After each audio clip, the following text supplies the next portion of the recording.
welcome back to another Work for Games segment. I am back playing some Dragon Quest XI, Echoes of an Elusive Age or something like that. It's a long title, but anyways, it's a Dragon Quest game that's on the Nintendo Switch, and it's actually one of my favorite Dragon Quest games because if you are an RPG lover like I am, this is definitely a wonderful game. Pretty much a wonderful love letter to all those who enjoy good RPG games. There's so much content in here. So since there is so much content in here, we're only going to take a look at a few aspects. So these are my characters right here. I have more party members, but I'm not going to show them off as it'll kind of give off a little bit of spoilers. So I am a little further into this game, but this is the hero right here. I named him 11 after the game. And then right here, the blue hair spiky dude, that's Eric. He's kind of like our thief. Knife user.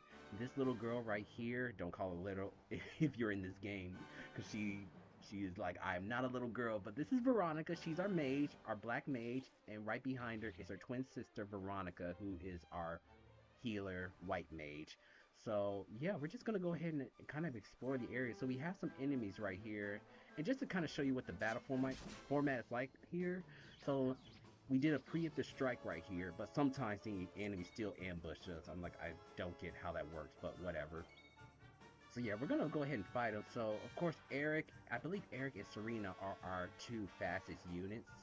So we're just gonna do a basic attack with Eric. He's probably gonna one-shot the enemy. Oh, that was critical. Well done, Eric. And Veronica here, she's good at group casting spells. So we're gonna actually light these suckers up with Sizzle. And that pretty much knocked him out. Like I said, my characters are a little overpowered here because we just finished a boss not too long ago.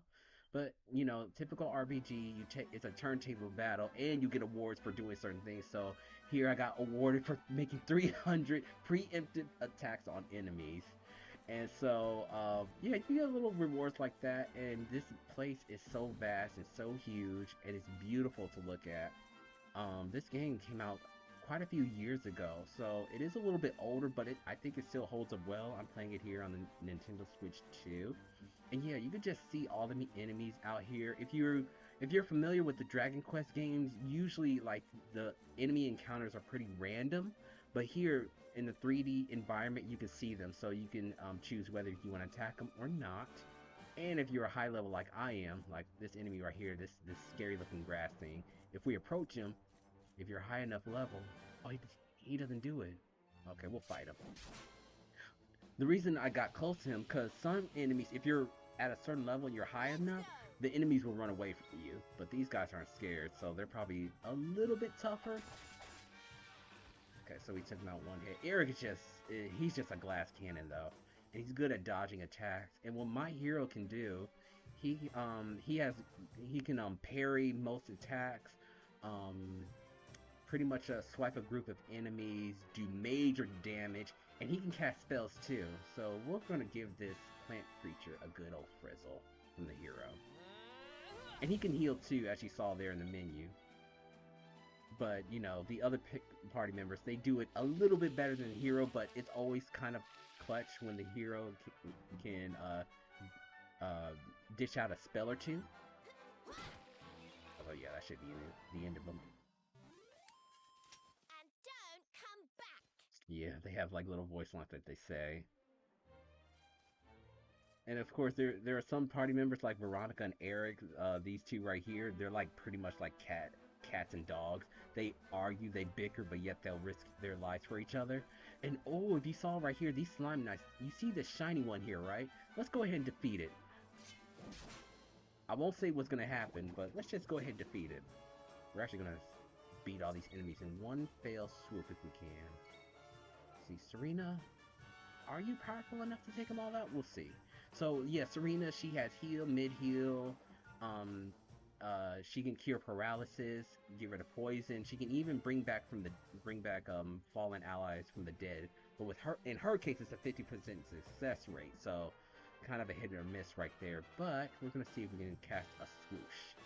Get rid of them. Okay, good damage. She took out 2.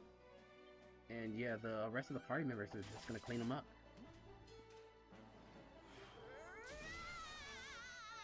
Okay, so what that is that the more the character battles, whether they're casting spells, attack, or even getting hit, it puts them in a pepped up state, as you see here with Veronica. So all of her spells, all of her abilities, everything that she does has been amped up.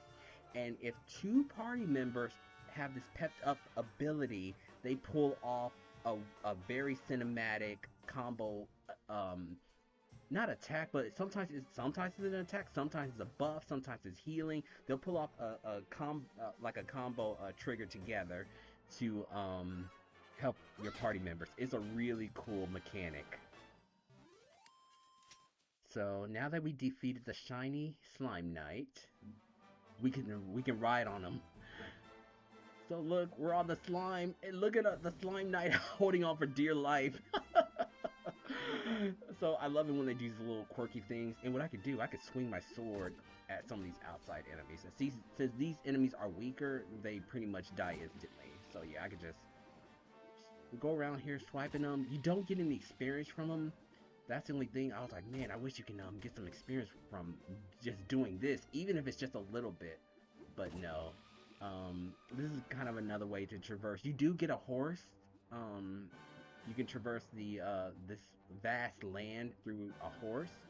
Um, but yeah, this is just kind of a funny way to travel. And then there's other monsters you can use to navigate throughout the maps. But yeah, see, he's scared of us, so he runs away because he knows he don't want none of this. That coward. But yeah, one thing we're gonna show you is just the city right here. This city is called Puerto Balur. And what's interesting about some of these cities is that they have their own um, every city you visit is very diverse. So here in Puerto Valor, there's a lot of Spanish-speaking people who live here. Um, but these cities are beautiful. They're all very diverse and different. And yeah, just look at the sky, the buildings, and then the mansions here. Just taking all the landscape, and even like there's like a beach over here in the back where you can kind of see people just kind of hanging out. You see people kind of walking around, children playing. They have fires and torches going on. They got a beach here, and right here, this building right here that we just passed, this is a chapel. And in Dragon Quest games, if you're familiar with them, if you wanna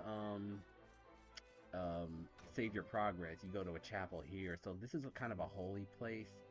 And when you talk to the priest here, you can do a confession, which is pretty much you confess all that you did on your adventures, and he records it. That's the way to save the game.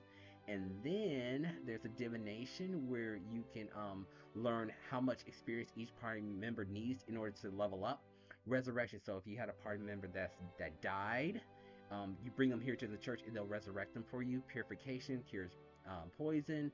Benediction, it removes any curse. Some of these enemies can curse you, which can kind of get annoying. And then rectification, this is where you get skill points in the game and you can reassign them. That's what that's for. And absolution, okay, that's just a draconian quest restriction. So my party's wiped out if my hero dies. So that's the only restriction I have. And then you can also play this whole game in 2D mode. I haven't tried it yet. I've only seen it. But if that's your style of gameplay, you can play this whole game in 2D mode. You'll still get the same story, same thing. It's just that you won't get the cinematics throughout the cutscenes. And yeah, just like your RPGs, you have an inn here. So if your party is kind of low in health, you can go here. You have shops, and if you know me, I love to do my in-game shopping. Um, Here though, it's not much weapon selection because I do have some of the best weapons already. And one other aspect I'm going to show you guys is the casino. Oh my goodness, this is a children's game, but yet you can gamble here. And we're going to do a little bit of gambling here. That's actually where I got some of my best equipment from gambling here.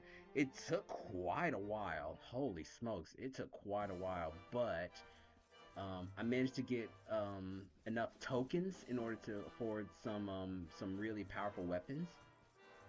So yeah, this is the casino here, and one little secret trick that I want to show you guys is that if you talk to this lady right here, she pretty much tells you which game has like the best chance of you winning big.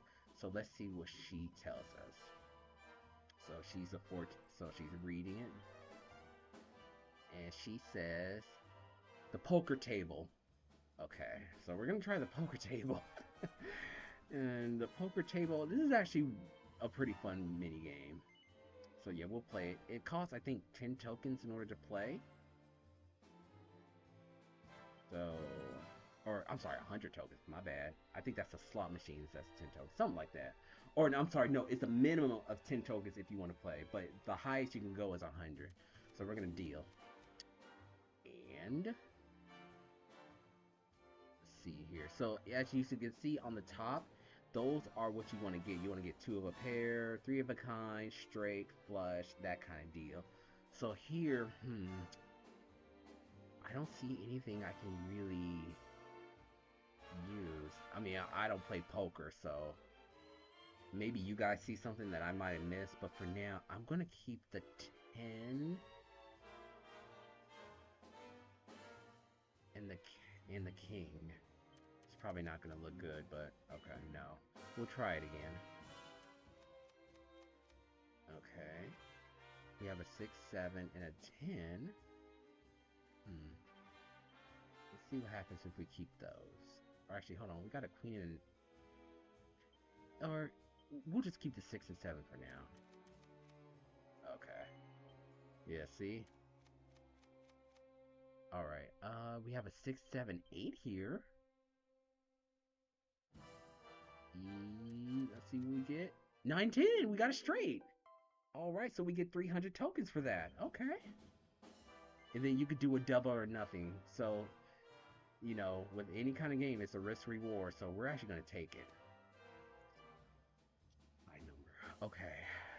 So we got to pick up a card that's either 10 or higher, or at least higher than 10. Because if you get a 10, it's called a snap, and you just have to redo it. That's all. Maybe this one. Yes!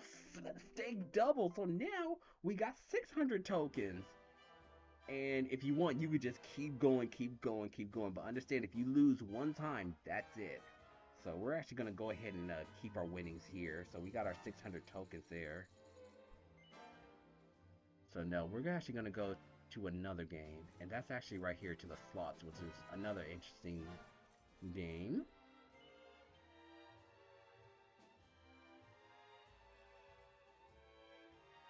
And so just like in you know, your basic slot machines, you want a line, you want to get a row of certain characters and images on there.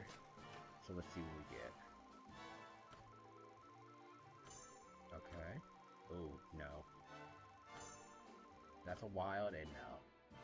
We'll try it one more time. Or maybe we'll try it 2 more times. Let me take that lie back. We'll try it 2 more times. Okay.